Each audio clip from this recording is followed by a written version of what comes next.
편 온답 주무기 관리로 들어가도록 하겠습니다. 이제 마지막이니까 조금만 더 힘내주세요. 비가 너무 많이 옵니다. 지금 가을 장마 때문에 고생이 많으시죠? 지금 걱정되는 게 뭐겠습니까? 바로 이삭도열병입니다. 우리 이삭도열병 때문에 지금 비상이 걸렸어요. 이삭목부터 시작하는 목도열병도 지금 막 관찰이 되고 있고요. 이렇게 곰팡이성 병인 지금 몸 보이시죠? 좀 많이 심각합니다. 이삭마름병, 이런 곰팡이들이 지금 확 번지고 있습니다. 이런 것들을 비가 약간 소강 상태일 때를 틈타서요, 빨리 눈에 막 지금 물 들어오고 난리 났다. 비가 오지 않을 때 약을 치면 혹시 비가 그 뒤에 또 내리면은 씻겨 내려갈까봐 안 치시는 농가들이 있는데요. 그러지 마시고 지금은 비상이니까요, 약을 꼭 치시고요. 보통 한 4시간 정도면 비가 와도 큰 문제가 없습니다. 혹시 좀 걱정이 되시면 전착제 처리도 같이 하셔가지고요, 약제를 좀 효과를 배가시켜 주시기 바랍니다. 네, 영상에도 보셨지만요, 작년 한 해 장마가 너무 자주 일어나고 잦은 강우로 너무너무 고생이 많으셨죠. 자, 그래서 우리 올해는요, 이런 잦은 가을 장마나 강우에 대비해서 몇 가지 이런 경우에 병해충 사례들에 대해서 먼저 보시도록 하겠습니다. 지금 왼쪽에 보시는 논 심상치 않으시죠? 뭔가 붉게 주저앉은 것 같기도 하고요. 자, 자세히 오른쪽을 살펴보시면요, 이러한 병반들이 눈에 띄실 거예요. 처음에는 도열병은요, 바로 다이아몬드 모양으로 시작을 하지만요, 이게 시간이 지나면 뭉그러져서 이렇게 만성형으로 진행된 그런 그림입니다. 바로 6월 하순부터 서서히 다습한 환경에서 시작되는 잎도열병인데요. 이 잎도열병은요, 이 도열병을 자체도 문제이지만요, 결국은 이 잎도열병을 방치했을 경우 이 벼들이 폭삭 주저 내려앉는 일명 좌지 현상도 일어나고요. 그리고 그대로 방치할 경우 더 위험한 것은요, 이것이 결국은 이삭으로 곰팡이균이 올라가서 이삭도열병으로까지 번지게 되면 결국 수량 감소의 큰 원인이 되기 때문에 상당히 심각한 병이 되겠습니다. 자, 보시면요, 이삭도열병의 3가지 종류입니다. 왼쪽에 보시면은 이 이삭목에서부터 그 위까지 전체적으로 다 말라 죽어버리는 목도열병, 그리고 이삭의 가지의 일부만 말라 죽는 가지도열병, 그리고 이삭의 아래에 나타날 수 있는 알도열병, 이렇게 3가지가 되겠는데요. 전체적으로 보셨을 때 가장 심각한 것은 바로 이 목도열병이 되겠습니다. 보통 이 이삭도열병을 방지하기 위해서는요, 먼저 1차로 유제나 수화제를 한번 살포를 하시고 나서요, 보통 일주일 뒤에 다시 2차 방제를 하는 것이 일반적인 예방 방법이 되겠습니다. 하지만 작년처럼 도열병이 상당히 많이 심각하거나 아니면 잦은 강우로 인해서 다습한 환경이 계속 지속될 경우에는 추가로 계속해서 방제를 해 주셔야 큰 피해가 없을 것입니다. 자, 또 하나 도열병을 예방할 수 있는 방법인데요. 이 도열병은 물론 품종에도 연관이 있지만요, 질소질 비료가 과다한 논에서 특히 많이 나타나는 거 아시죠? 그래서 항상 도열병이나 각종 병해충에 예방하기 위해서는 적정 시비 준수, 이것이 다시 한번 강조드려야 되겠네요. 자, 다음은 왼쪽에 보이시나요? 우리 제천의 봉양 근처네요. 이 봉양읍의 논이에요. 한눈에 보기에도 어때요? 많이 심각해 보이죠?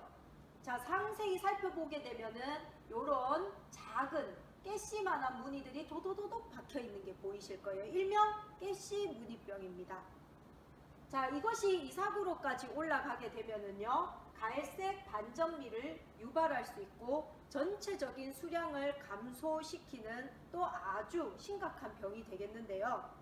특히 올해 제천시에서는 이 깨씨무늬병 때문에 많이들 고생을 하셨을 거예요. 특히 우리 제천은요, 친환경 농가가 상당히 많죠. 그래서 친환경 단지인 농가에서 타격을 많이 받았어요. 왜냐면 비료를 적게 주니까요. 거기에다가 짚을 특히 썰어 넣지 않고 다 소진하시는 농가들에서는 더더욱 타격을 많이 받으셨을 거예요.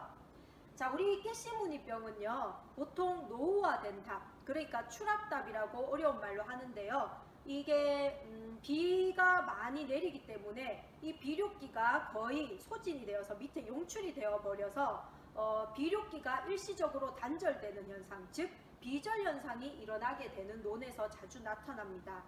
이렇게 비료기가 넣어주는데도 불구하고 비료를 제대로 잡지 못해서 결국은 비료가 다 용출되게 되는데요. 이런 논들은 왜 이렇게 비료를 잡아주지 못할까요? 바로 이 비료를 잡아주는 능력은 바로 지력이라고 합니다. 이런 지력이 부족한 땅, 그러니까 너무 노화된 땅이라든지 아니면은 유기물이 너무 부족한 땅, 특히 짚을 제대로 썰어 넣지 못해서 이렇게 땅심이 약한 그런 논에서 생길 수가 있겠죠.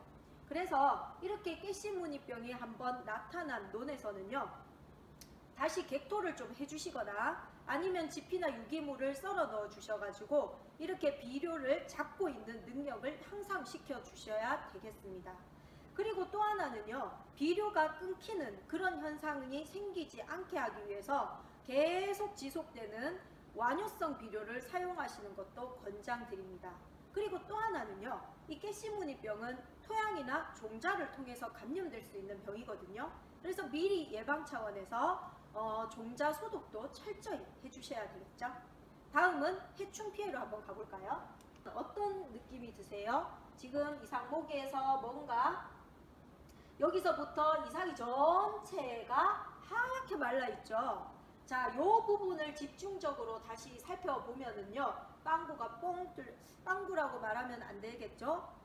구멍. 자, 구멍이 딱 나 있고 요 안을 보게 되면은 요렇게 유충이 숨어 있어요. 지금 요 사진 없네요. 자, 이것이 바로 누구냐면 이화명 나방이라는 그런 애입니다. 얘네들은 요 안에다, 볕대 안에다가 알을 놓기 때문에 여기에서 그 유충이 자라요. 그러면 그 윗부분부터는 다 이삭이 전체적으로 말라 죽는 백수 현상을 일으킵니다. 이것은 바로 이화명 나방이 되겠고요. 다음 해충 피해 사례를 또 보시겠습니다. 자, 요거 보이시나요? 벼잎을 톱처럼 그냥 마구잡이로 갉아먹는 녀석이죠. 요 애는요, 벼애나방이라는 애입니다. 벼애나방의 유충을 보고 계시고요. 이런 경우는 벼잎 자체를 갉아먹는 거는 큰 문제는 되지 않아요.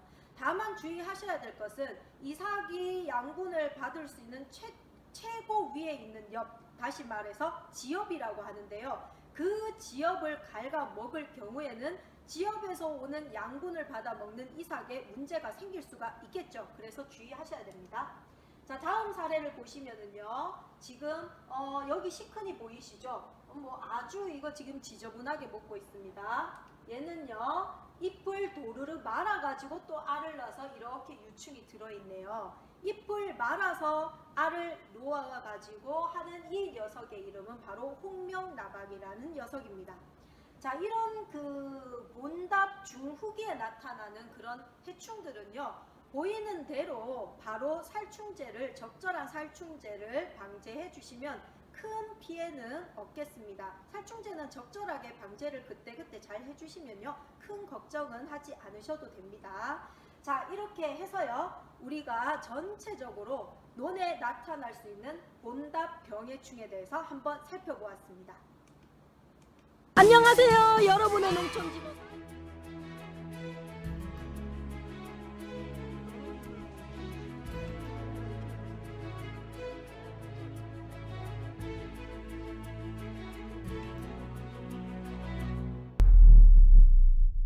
자, 지금까지 우리가 현장에서 많은 사례들을 제가 영상으로 찍고 여러분들과 함께 공유를 하면서 지내온 날들이 너무 뜻깊어서요. 제가 영상으로 한번 담아본 것을 여러분께 보여드린 거예요.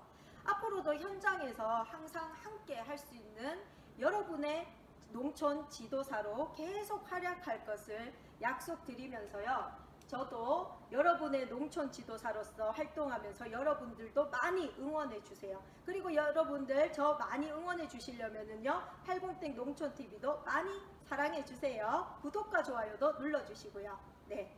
자, 장시간 너무 고생하셨습니다. 경청해 주셔서 감사합니다.